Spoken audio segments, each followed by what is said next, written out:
Hi there, welcome to my short review of this Bluetooth watch from VOSMEP. Now this isn't a Bluetooth watch in the strictest sense of the word, in that it doesn't actually pair with your phone. It's a phone by itself. I'll explain what I mean by that. It takes a SIM card and an SD card if you so wish, and you can use it as a phone on your wrist. It has a speaker and a microphone there. Call quality is very clear. So it is a standalone device. It doesn't pair with your existing phone. On the left you have a screw-in panel. You take that off and put your SIM card in there. It takes a nano SIM. And on the back you have 4 screws that you need to remove to access the SD card slot. The screwdriver comes with it in the case. It's very well presented. You get some spare screws as well because they are very tiny and easy to lose. The watch is quite chunky but comfortable on the wrist. The plastic strap is very comfortable, soft against the skin. Have 2 buttons on the right along with the camera lens. It's a 5 megapixel camera. So when you press the button, you get a normal watch face, which you can change in the settings if you wish. To access the phone, you just swipe and you come up with your icons. Now you'd find all the same icons that you normally would on an Android phone.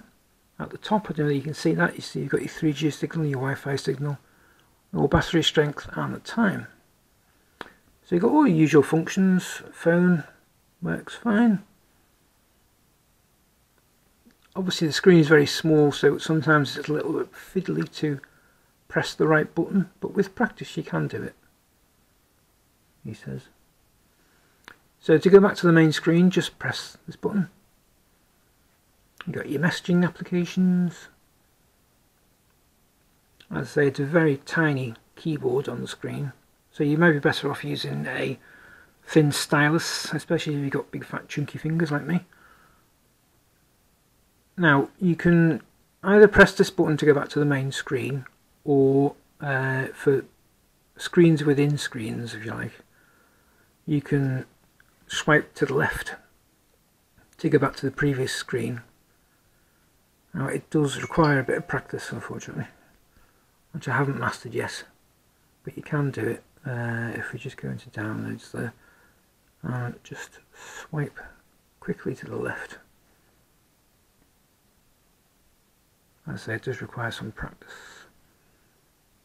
I have done it on, there you go, that was it then.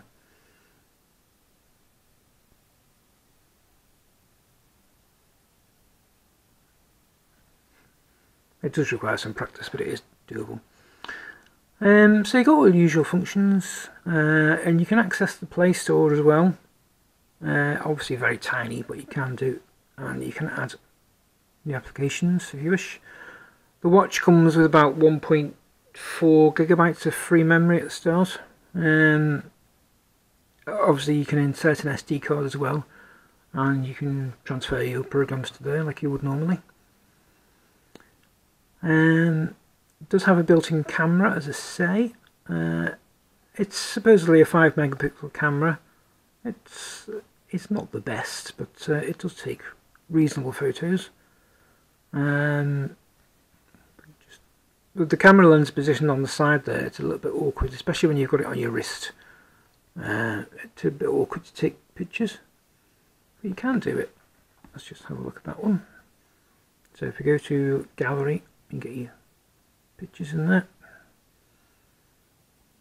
That's one I've just taken. Yeah, it's quite sharp really, to be honest. And with a bit of practice you can zoom in and out like you would pinch and swipe. You can also take videos. As I say, the video quality isn't too bad either. You've got all your settings there. It's just the position of the lens makes it a bit difficult to take photos when it's on your wrist. You tend to get the hairs on the back of your hand, or a bit of skin in the middle, in the way. You've got Gmail built in. You set your account up. You get all your email there. Into settings, all the usual stuff. You got your Wi-Fi networks, your Bluetooth data settings. I'd say remember this is a full-blown phone, so you'd expect all these settings to be there. You can change your audio settings, your brightness, your display, battery. Managed to swipe back then. I'd say you can do it, it just takes a little bit different, a bit of practice really. So we have a look at the device. You've got the storage there. So I've got an SD card at the moment. Internal storage at the moment there's 1.27 gigabytes free. Total 1.27 gigabytes. I've installed some apps, so there's about 649 megabits free now. Megabytes, sorry. And on my SD card, I've got plenty of space there. I'd say all the usual things you'd expect are here. There's a heart rate monitor there. You can access your music, calculator, backup and restore, play videos. And I'd say you can add stuff as well. So I've added Facebook. As I say, it's a tiny screen, so it may not be practical to use it, but you know, it's a bit of fun. It's there if you want it. You can add maps as well. It's got a GPS built in, so you can add your maps. And it is usable. You can use it for walking directions out and about town. And I've added a couple of games as well. Netflix, YouTube, a couple of games. And that's it. As I say, you can alter the clock face if you don't like that one. Let's have a look. It'll be in display, I think. Let's have a go. Device, display. You can change your wallpaper. So all the settings are accessible. The only thing I haven't found is a way to update the software. If you have a look at the system, you've got all the usual information that you expect. Android version 4.42, but there's no option to update the firmware, so I don't know whether it's even possible to update the software. But yeah, a very functional, interesting item.